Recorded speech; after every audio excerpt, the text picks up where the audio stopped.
What are some foods that most people have been eating the wrong way or not the way it was intended? When I eat string cheese, I make the strings as small as possible before eating them. It takes me an average of 30 minutes to eat one, an hour if I'm really trying to annoy my wife. When I was a kid, I was at a party. They had a huge seafood broil. I was first in line and got about 20 shrimp on my plate. I had never had shrimp where you had to peel the shell off, so I just started eating them. With the first one I thought it was disgusting but didn't want to seem rude for not eating the other 19, so I forced myself to eat the rest. After I was done, some people sat down at my table and all started peeling their shrimp, and that's when I realized I was an idiot. My grandfather enjoys eating lightly salted peaches with mayonnaise. If you didn't know there was a wrong way to eat a peach, now you know. My dad served us underripe fruit my entire childhood because to him firm equals good and soft equals bad. The first time I had a mango that was actually ripe, I was an adult and the experience was borderline orgasmic. Recently read where people were eating the wax on Babybel cheeses, and I haven't been the same since. There was a comment a long time ago from a guy who found out in adulthood that you aren't supposed to eat the cupcake wrappers when someone looked horrified when he ate it. When I first ate edamame, I chewed up the entire pod and couldn't figure out why people enjoyed eating them. I didn't realize you're just supposed to eat the bean inside the pod. *, not peas in a pod, beans. This is really relevant to me today, because I just found out that my girlfriend has been buying smoked salmon for years, then cooking it. Apparently a pint of ice cream isn't meant to be a single serving. I've been eating tamales with the husk on for years before I saw the last post of this. No one ever corrected me, and some people 7 started to eat the husk too, like I had some inside knowledge about it. Speak Spanish. Work as a chef. I'm dumb. I still eat the husk though. I saw a person eat a tamale with the corn husk still on it. Apparently many people do this. Question mark, question mark, question mark.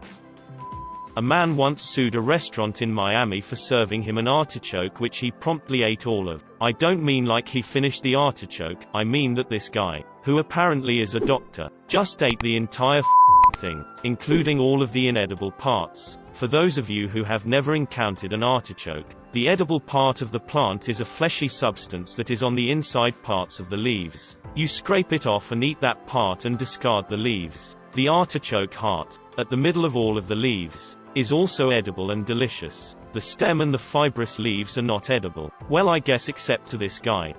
I just realized artichoke isn't a fish. My friend eats popcorn by picking the fluffy parts away from each piece and discarding the seed center. Every time I telephone him, he's an idiot, but he's too stubborn to just eat a damn piece of popcorn like a human. My buddy's stepdad puts sugar in his mac and cheese. Sometimes I think about it and I can't sleep. I don't know about most people, but growing up I always thought I hated guavas because they were so dry. Turns out, my parents used to cut out the best part, the fleshy seedy inside, and serve me the dry rinds. Pomegranates used to baffle me. I thought they were the least rewarding, and most difficult to eat fruit of all time. It was only a couple years ago that I learned that you can actually eat the seeds. I thought you were supposed to just suck the flesh off the seeds and spit them out. I had a roommate who put ketchup on his pizza. Now I completely understand that it has tomato sauce on it anyway, so ketchup doesn't sound too crazy. But one time I made a homemade chicken Alfredo pizza with white sauce, and before even taking a bite he smothered it in ketchup. Where did you hide his body? Corn on the cob. Once you reach the end of each row, you must make that old typewriter sound ding, and proceed to the next row. Nuts should be cracked lengthwise, not on the sides, to avoid getting pieces of the shell mixed in with the nut meat. Nut meat. If you eat salmon to have a healthy meal, it's more beneficial to leave the skin on. Just fry it with some salt, pepper until it's crispy. Up until a couple of years ago, 22 currently, I thought you were supposed to bite the skin off the apple then eat it. If I didn't have a knife I would spend my time biting around the entire apple, spitting the skin out, then eating it. Okay, so this is more along the lines of me eating a certain dish the wrong way. But when I was little, my mom would make French toast, except she would put chilies, onions and sometimes chicken on it. I grew up thinking French toast was a savory dish until I ordered it at a diner and it was sweet. I still like my mom's version of French toast better, to be honest.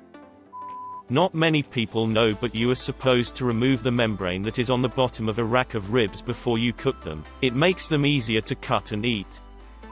Vegemite. As an American, one was tricked into eating some as a sandwich and was convinced it was just a food meant to prank people with. An Australian friend was alarmed when I recounted this and corrected the method for me. Oh god, no. You don't eat it as a sandwich. You've gotta get yourself a nice piece of toast. Spread a good layer of butter on it.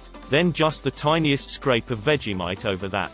And if you can get a slice of cheap processed cheese on there, even better. This same friend introduced me to Tim Tams and the Tim Tam Slam, so who was I not to trust her implicitly? I took her advice. And I'm glad I did. Ended up buying myself a little jar because dang, that's a nice little savory punch if you use it right.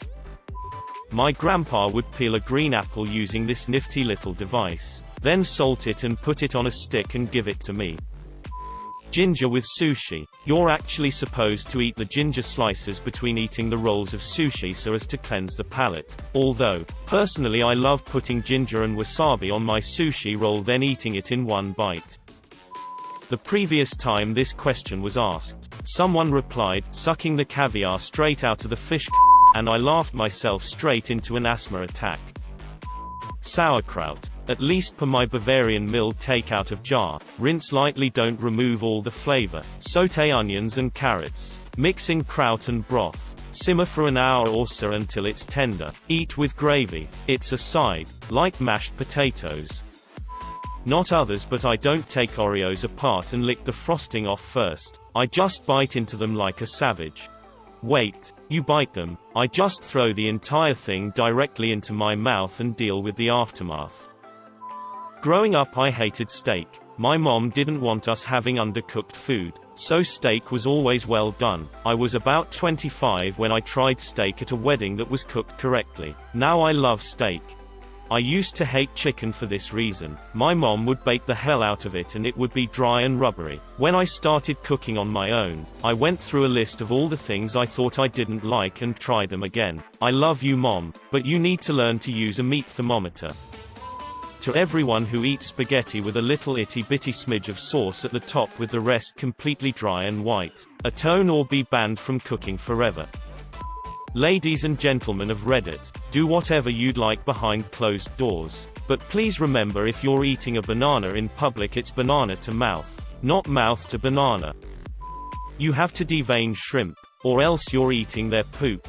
I mean, you don't have to. It won't kill you, but it is poop. People eat hot dogs from the wrong side all the time. Morons. Yeah, you just bite it straight in the middle like a normal person. Coffee. Right now, we are in the golden age of coffee. For thousands of years it tasted like ass-soaked ashes. If you have good beans, you can actually make a tasty cup without cream and sweetener. The first time I had coffee with my now wife, Elle told her I liked it black like my mother. She just gawked at me. Hey, my mom never put cream in her coffee and that's how I grew up drinking it. She thought I was telling her my mother was black or making a lame joke or something. It sounds worse every time I tell this story. My older sister was telling me about how much she hated asparagus because it was so chewy. I asked if she cut the ends off and she said she did. It took a few more minutes of talking about the ways I like to make asparagus and especially the tops before I realized she was cutting the wrong end of the asparagus off. No wonder she didn't like it. The Dutch have a pastry which is called a tompoes. It basically is two square crispy doughs with cream in between and icing on top of the top dough. When you take a bit from it, cream will be squished out of it on basically all sides, but that is still how most people eat them, or eating things separately. However, if you take the top icing covered dough and put it at the bottom, you will first bite the cream, followed by the two doughs, without causing a mess, and it tastes so much better. Link for visual. You're supposed to wait for the pizza rolls to cool down before you put them in your mouth, not after, while you're doing the dragon breath thing, trying not to let them touch your tongue. Some people eat donuts rather than giving them to me, which is what you're supposed to do with them. Lentils. Boil them fully into a curry and add little things to make them taste good, spices the way that South Indians do. Partially cooked lentils with no flavor, why bother? When I first moved to Vancouver, a bunch of new Chinese friends took me out to eat. They started ordering a bunch of dishes which I quickly found out was meant to be shared among everyone. I realized the very few times my family and I went to eat at a Chinese restaurant and ordered dishes for just ourselves, we were doing it very wrong. My dad believes steak should be well done, and by well done, unseasoned shoe leather. Growing up, I never could fathom why anyone loved steaks, and why they were such an expensive treat at the house. My dad would buy these beautiful, thick-cut rib eyes, then toss them on the flaming grill with no seasoning. Cook them on one side for 7 minutes. Flip, then other side, till they had shrank half their size and were charred. Then he would berate us for using sauce because it covered up the flavor of the meat. No, Scott, your inability to cook on a grill covers the flavor. It wasn't until I was 18 and living on my own that I tried to grill my own. Seasoned with garlic powder and salt. Flipped on the flaming grill often and buttered between flips. Taken off when I was tired of waiting. I had my first medium rare steak that melted in my mouth. I have never let my father cook me another steak since. I love how he went from Dad to Scott as soon as he f***ed up your steak. But I feel your pain. I grew up with both parents cooking the shit out of every form of meat. Here 306 Bombevan. Eat this dry ass roast with a side of plain boiled potatoes. The f*** you mean you want barbecue sauce?